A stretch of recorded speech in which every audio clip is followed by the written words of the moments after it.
চাওয়া যাবে কোনো কিছু? চাইতে হবে কার কাছে? ওয়া ইয়াকা নাস্তাঈন। মসজিদের ভিতরেও বলতেছে হে রব তোমার কাছে আমি সাহায্য চাই, আর মসজিদের বাহিরে এসে চিঠিতে দেখবেন লিখছে অনেক কিছু, লিখে অনেক কিছু চাই এই মসজিদের কাছে। মসজিদের কাছে না, পৃথিবীর কারো কাছে চাওয়া যাবে না, কেবল চাইতে হবে আল্লাহর কাছে। কার কাছে?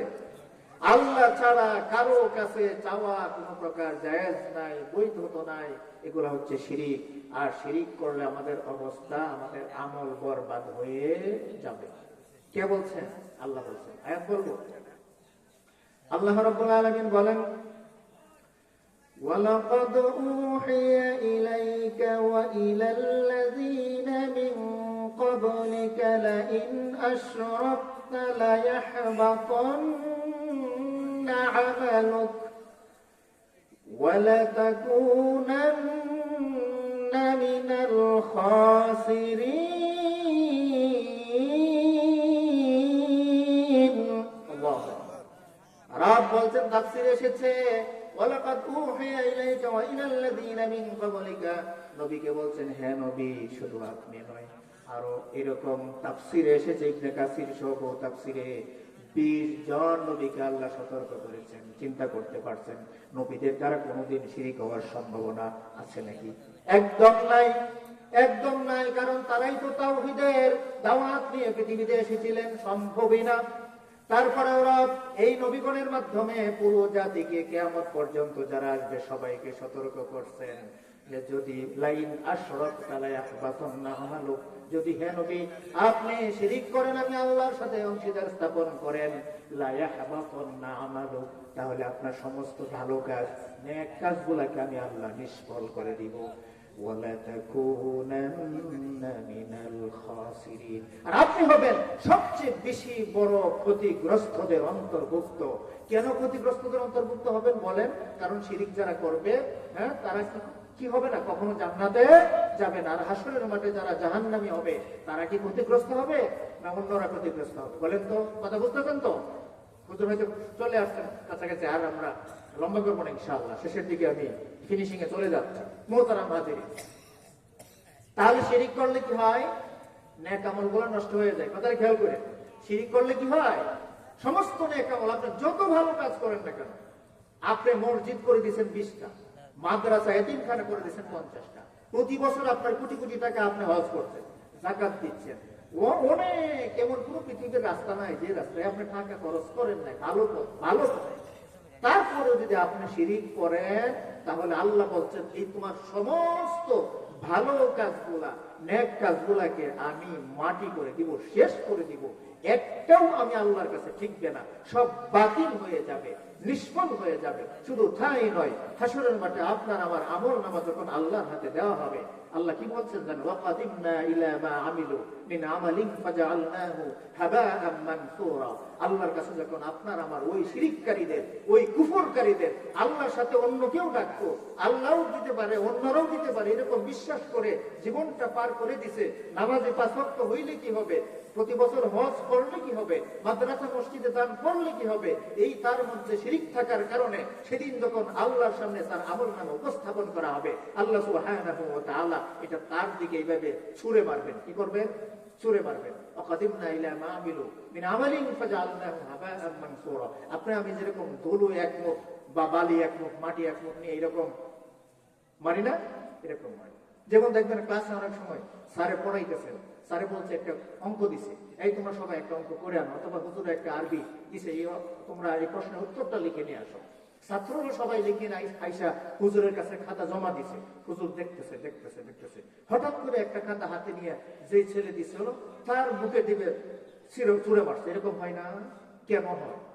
এই ছাত্রের কাছে উস্তাদজি যেটা আশা করছেন সেটা সে লিখে নাই, উপযুক্ত আনসার বা উত্তর তো সে জবাব তো দিতেই পারে নাই, বরঞ্চ এরকম কিছু বিষয় লিখছে যেটার জন্য উনি খুবই রাগান্বিত হয়েছেন, ক্ষুব্ধ হয়েছেন, যার কারণে এটা তার দিকেই ছুড়ে মারছেন। আল্লাহ রাব্বুল আলামিনের কাছে যখন আমলনামা উপস্থাপন করা হবে, আল্লাহ তখন রেগে যাবেন। তার আমলের মধ্যে থাকবে শিরিক, তার আমলের মধ্যে থাকবে কুফর, তার আমলের মধ্যে থাকবে বিদআত। আল্লাহ পাক এগুলো সহ্য করবেন না। সহ্য না করতে পেরে ওই বান্দার মুখের মধ্যে এইভাবে কাগজের নিয়ে পেছে জাহান্নামে এইভাবে নিক্ষেপ করবে, আর মান্নুতি সাহালাকা, ওই বান্দা ধ্বংস হয়ে যাবে। আলহামদুলিল্লাহ, হুজুর এসে গেছেন, এখন চলে আসবেন। এদিক সেদিক যারা একটু বাহিরে গেছি ইস্তেঞ্জা সারার জন্য, চলে আসুন ভিতরে, হুজুর সরাসরি স্টেজে চলে আসবে। আমিও শেষ করে দিচ্ছি। এই হাসরের মাঠে আমল নামা ছুঁড়ে মারলে আমাদের অবস্থা কি হবে, জাহান্নাম কি হবে বলেন? মান্নুতি সাহালাকা, ওই ব্যক্তি ধ্বংস হয়ে যাবে। আর যাদের আমল নামার ডান হাতে দেওয়া হবে, আপনাদেরকে বলছিলাম মনে আছে কিনা, রাসূল বলেছিলেন দোয়ার মধ্যে, আল্লাহুম্মা হাসিবনি হিসাবান ইয়াসীরা। আল্লাহ রাসূল যখন সিজদার মধ্যে এই দোয়া তিনি পড়ছিলেন, পাশেই ছিলেন আয়েশা সিদ্দিকা রাদিয়াল্লাহু তাআলা আনহা। আল্লাহ রাসূল যখন সালাত শেষ করলেন, মা আয়েশা জিজ্ঞেস করলেন, হে আল্লাহ রাসূল, আপনি তো এই দোয়াটা আজকে নতুন করেছেন, আগে কোনোদিন শুনি নাই, এর মানেটা কি, এর অর্থটা কি? আমি আয়েশা বুঝতে চাই, জানতে চাই। রাসূল আরবি সাল্লাল্লাহু আলাইহি ওয়াসাল্লাম জবাব দিলেন, ও হে আয়েশা, হাসরের মাঠে নবী রাসূলগণ পর্যন্ত যেদিন পেরেশানিতে থাকবেন, সমস্ত উম্মত পেরেশানির মধ্যে থাকবে, দরদরের মধ্যে থাকবে, আজকে বিচার ফয়সালা কিভাবে কখন হবে, অনেক দেরি হয়ে যাচ্ছে, মানুষ পিপাসায় দৌড়াতে থাকবে, টেনশন নিয়ে দৌড়াতে থাকবে। সেদিন আল্লাহ রাব্বুল আলামিন যদি দয়া পরবশ না হয়ে রহমান এবং রহিম নামের গুণে তিনি যদি ডান হাতে আমলনামা না দেয়, তাহলে আর যদি বিনা হিসেবে জান্নাত না দেয়, তাহলে হিসাব দিয়ে কাউকেই জান্নাতে যাওয়া সম্ভব না। রাসূল বলছেন, এই জন্য দোয়া করা, আল্লাহুম্মা হাসিবনি হিসাবান ইয়াসীরা, হে রব, হাসরের মাঠে তুমি আমার আমলনামা, আমার হিসাবকে সহজ করে দিও। আল্লাহ রাব্বুল আলামিন যদি ডান হাতে আমলনামা দেন, তাহলে এই আমলনামা পড়তেও হবে না, বলতেও হবে না, দেখতেও হবে না, আল্লাহ পাক বলবেন তুমি সোজা জান্নাতে চলে যাও। আর বাম হাতে যাদেরকে আমলনামা দেওয়া হবে, পিছনের দিক থেকে বুক ফেরে এভাবে হাত ঢুকিয়ে পিছন দিক থেকে নিয়ে তারপরে বাম হাতে আমলনামা দেওয়া হবে, তাদের জান্নাতে যাওয়ার সমূহ সম্ভাবনা নাই। তারা কোথায় যাবে? জাহান্নামে। এই জন্য আল্লাহর কাছে আমরা এই দোয়াটা করতে পারি কিনা, যে দোয়াটা সূরা ফুরকানে আল্লাহ শিখিয়ে দিয়েছেন, রব্বানা সরিফ আন্না আযাব জাহান্নাম ইন্না আযাবাহা কানা গারামা। এই দোয়াটা আমরা পড়বো তো, ইন্না আযাবাহা কানা গারামা, জাহান্নামের আযাব কতই কঠিন, কতই কষ্টদায়ক, এই আযাব থেকে হে রব তুমি আমাদেরকে রক্ষা করো। করতে পারবো তো ইনশাআল্লাহ। আরেকটা দোয়া তো আমরা পড়ি, রব্বানা আতিনা ফিদ দুনিয়া হাসানাতাও ওয়া ফিল আখিরাতি হাসানা ওয়া কিনা আযাবান নার। ওয়া কিনা আযাবান নার, জাহান্নামের আগুন থেকে আমরা আল্লাহর কাছে মাফ চাই। বেশি বেশি দোয়াগুলো আল্লাহর কাছে পড়বেন। আর এই আয়াতের শিক্ষা, আরেকটা শিক্ষা কি ছিল, ওয়াল্লাযীনা ইয়াবিতুনা লিরাব্বিহিম সুজদাও ওয়া কিয়ামা। আয়াতের শিক্ষাগুলো যদি আমরা মনে রাখতে পারি, তাহলে আমি মনে রেখে, আমরা সবাই মনে রেখে যদি আমল করতে পারি, তাহলে আমরা আল্লাহর কাছে সফলতা অর্জন করতে পারবো। এই গুণগুলো যদি আমরা মনে রাখতে পারি, এক নাম্বার আল্লাহর বান্দা, রহমানের বান্দা আমরা হবো, আর কারো বান্দা না। কি বলেন? গোলামি করবো কার? বলেন একমাত্র আল্লাহ, আর কারো গোলামি চলবে না, কারো সামনে মাথা নত করবো না, কারো বিধান কায়েম করার পক্ষে চেষ্টা করবো। যদি কারো বিধান কায়েম করার পক্ষে চেষ্টা না করেন, তাহলে কোরআনের পক্ষে যারা আছে তাদের সাথেই থাকতে হবে। লিল্লাহি তাকবীর, লিল্লাহি তাকবীর। আমরা যার অপেক্ষায় অধীর আগ্রহে বসে আছি, শায়েখ তিনি আলহামদুলিল্লাহ আমাদের মাঝে এসে পৌঁছে গিয়েছেন।